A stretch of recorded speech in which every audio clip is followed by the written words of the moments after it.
श्री स्वामी समर्थ. जय जय स्वामी समर्थ. श्री स्वामी समर्थ. जय जय स्वामी समर्थ. श्री स्वामी समर्थ महाराजांच्या नामस्मरणाने आजच्या व्हिडिओला सुरुवात करूया. सर्वप्रथम आपल्या सर्व स्वामी भक्तांना आणि दत्त भक्तांना गुरुप्रतिपदेच्या खूप खूप खूप साऱ्या शुभेच्छा देते आणि आजच्या व्हिडिओला सुरुवात करते. ज्यांना ज्यांना आज महाराजांची मूर्ती किंवा दत्त महाराजांची मूर्ती किंवा लक्ष्मी मूर्ती, विष्णू लक्ष्मी मूर्ती यातील काहीही हवे असेल तर आजच्या दिवसासारखा शुभ दिवस दुसरा नाही. त्यामुळे 77 57 94 94 41 या आपल्या नंबरवर व्हॉट्सअप मेसेज करावा. कृपया कॉल करू नये. चला आजच्या व्हिडिओला सुरुवात करूया. बरेच प्रश्न कालच्या व्हिडिओनंतर असे आले की ताई, आज मासिक धर्म असेल किंवा आम्ही ऑफिसला जातो, वेळ नाही, रविवार असेल तर कुठला जर असा दिवस आला तर आपण सेवा करू शकतो. कारण अर्थातच आपल्याला ऑफिसला वगैरे जायचं नसतं. पण ज्या महिला सकाळी 9ला सर्व स्वयंपाक सगळं घरातलं आवरून जॉबला जातात किंवा जे दादासुद्धा, ताई दादा ज्यांना अजिबात वेळ नाही किंवा काही महिला घरात आहेत पण मासिक धर्म चालू आहे, 3रा दिवस आहे, 4था दिवस आहे, घरातल्या इतर कुणाचा मासिक धर्म आहे, घर छोटे आहे, त्यामुळे ताई आम्हाला आज काहीच सेवा करता येत नाही, अशा वेळेस आम्ही काय करावे असं मेसेजेस आले. तर बघा, हा व्हिडिओ तसं म्हटलं तर सगळ्यांसाठी आहे किंवा ज्यांना वेळ नाही त्यांच्यासाठी आहे. कालच्या व्हिडिओमध्ये आपण बघितलं की आज आपल्याला 6 नैवेद्य दाखवायचे असतात. त्यामध्ये श्रावणी घेवड्याची भाजी, वरण, भात, पोळी असे 6 नैवेद्य आपल्याला दाखवायचे आहेत. ते कसे, कधी, कुणाला, त्याचं नंतर काय करायचं, हे सर्व काही माहिती आपण कालच्या व्हिडिओमध्ये पाहिलेली आहे. आज बरेच जण गाणगापूर येथे असतीलच. गाणगापूरमधल्या पादुकांचे दर्शन घेणे ह्याच्यासारखे दुसरे पुण्य आज नाही. भले घरातली पूजा राहिली तरी चालेल, पण बरेच लोक आज पूजा करून किंवा तसेच गाणगापूरला आज गेलेले आहेत. तर त्या सर्वांनीच आपल्या सर्व स्वामी भक्त आणि दत्तभक्तांसाठी प्रार्थना करा की जे कोणी येऊ शकले नाहीत त्यांचे सुद्धा रक्षण करा. कारण दत्त महाराजांचे सगळ्यात महत्त्वाचे काम म्हणण्यापेक्षा दत्त महाराजांची सगळ्यात मोठी आपल्यावरची कृपा म्हणजे आपल्यापर्यंत कोणत्याही अडचणी, कुठल्याही बाधा, कुठलेच वाईट गोष्टी आपल्यापर्यंत पोहोचवू न देणे. आणि त्यामुळेच दत्त महाराजांची सेवा करणे हे खूप जास्त आत्ताच्या काळामध्ये गरज आहे. कारण आत्ताचा काळ असा चालू आहे की कोणाचेच कोणाला चांगले बघवत नाही. कोणाचे चांगले झाले की त्याला कसा त्रास होईल किंवा त्याचे कसं वाईट होईल याच्या मागे आत्ताचे लोक लागलेले आहेत.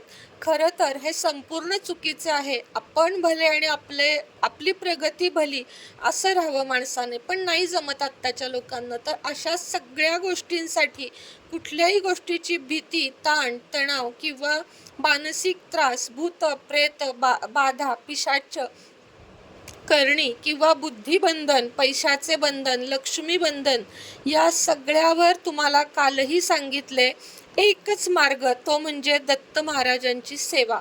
तर दत्त महाराजांची सेवा करताना 2-3 नियम आपल्याला पाळायचे आहेत. आजपासून जरी सुरुवात केली तरी सांगते, दत्त महाराजांची जी सेवा आहे ती खूप जास्त कडक असते. मासिक धर्म हा दत्त महाराजांच्या पूजेमध्ये पूर्ण वर्ज्य आहे. आणि दुसरी गोष्ट मांसाहार, या 2 गोष्टी कडकडीत बंद करायच्या. आता मासिक धर्म बंद करायचा म्हणजे काय, तर त्या 4 दिवसांमध्ये देवघरात पूजा नाही म्हणजे नाही करायची. आणि ज्यांना दत्त सेवेचे परिणाम म्हणजेच रिझल्ट हवे आहेत त्यांनी मांसाहार पूर्ण वर्ज्य करायचा. आता आज ज्यांना वेळ नाही त्यांनी काय करा सांगते. मानस पूजा करायची आहे. कोणतेही एक आसन घेऊन स्वच्छ जागेवर बसायचे. मनातल्या मनात दत्त महाराजांची मूर्ती किंवा गाणगापूरमधल्या पादुका डोळ्यासमोर आणायच्या. आणि मानस पूजा म्हणजे काय, तर मनाने सर्व गोष्टी करायच्या. तुम्ही दत्त महाराजांना म्हणायचे की दत्त महाराज, माझ्यावर कृपा करा, मी तुमची मानसपूजा करत आहे. तुमची मूर्ती मी तामणामध्ये ठेवलेली आहे आणि त्याच्यावर मी पाण्याने अभिषेक घालत आहे. त्यानंतर मी पंचामृताने अभिषेक घालत आहे, पुन्हा पाण्याने अभिषेक घालत आहे. आता मी दत्त महाराजांची मूर्ती स्वच्छ पुसून घेत आहे आणि देवघरामध्ये स्थापन करत आहे. दत्त महाराजांना पिवळे वस्त्र, पिवळे फूल, चाफ्याचे अत्तर, चाफ्याचे फूल असे मी वाहून घेतले आहे. त्यानंतर मी दत्त महाराजांना बेसनाचे लाडू हा नैवेद्य दाखवत आहे, कारण त्यांना तो अतिशय प्रिय होता. जेव्हा नृसिंह सरस्वती महाराज जेव्हा शैल्यगमनासाठी गेलेले होते, तेव्हा भक्तांनी त्यांच्यासाठी बेसन लाडू दिलेले होते. त्यामुळे बेसन लाडू आणि श्रावणी घेवडा या 2 नैवेद्याला आज खूप जास्त महत्त्व आहे.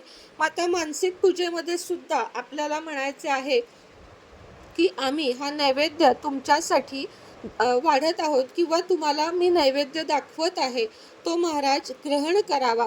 अशा पद्धतीने मानसपूजा करून झाल्यावर महाराजांची आरती मनातल्या मनात म्हणावी. आपण गुगलला काढू शकतो, पाठ असेल तर पाठांतरानं आपण ती आरती जागेवरूनच म्हणू शकतो. आणि त्यानंतर तुम्ही किमान म्हणजे 11 माळी 1008 वेळा, किंवा 11 माळी, किंवा 51, 21, 101 या संख्येमध्ये दत्त महाराजांचा सगळ्यात जवळचा मंत्र म्हणजे ब्रीज मंत्र दिगंबरा दिगंबरा श्रीपाद वल्लभ दिगंबरा किंवा अवधूत चिंतन श्री गुरुदेव दत्त या महामंत्राचा तुम्हाला पठण करायचे आहे.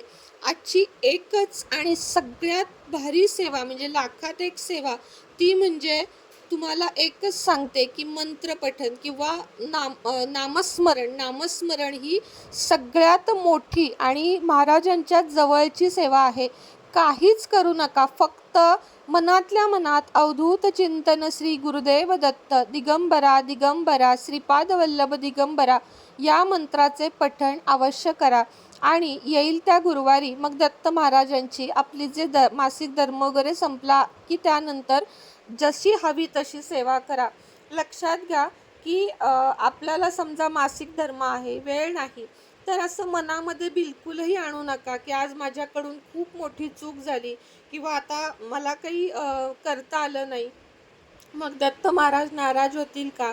अजिबात नाही. जो मनापासून हाक मारतो त्याला देव नक्कीच तारतो. मग ते स्वामी महाराज असो, दत्त महाराज असो, किंवा अजून कोणताही देव असो. लक्षात घ्या, मनापासून आर्ततेने हाक मारा, देवाला शरण जावा. तुम्हाला आत्ता कोणतीही अडचण असू दे, तुम्हाला बरं नाही आहे, तुम्हाला नाही आत्ता काही उठून करता येते, तर नामस्मरणासारखी महान सेवा नाही. आजच्या दिवशी चुकूनही कोणीही मांसाहार मद्यपान करायचं नाही. एक दिवस केलं नाही तर कोणताही फरक पडत नाही. जे कोणी गुरुचरित्र पारायण करत आहे किंवा कोणतेही पारायण घरात करत आहे, तर घरातल्या सर्वांचेच काम आहे की घरामध्ये पावित्र्य राखणे. चुकूनही घरातली स्त्री जर सेवा करत असेल तर तिला तुम्ही अशा प्रकारे त्रास देऊ नका की मला आजच्या आज मांसाहार पाहिजे, किंवा सेवा तुझी जास्त झाली आहे, तुझं घराकडे दुर्लक्ष आहे. कारण ती बिचारी महिला आपल्या कुटुंबाच्या संरक्षणासाठी हे सर्व काही करत आहे, हे लक्षात ठेवा. आता आज मीही थोडीशी पारायणात आहे म्हणून मी आज असा व्हिडिओ केला.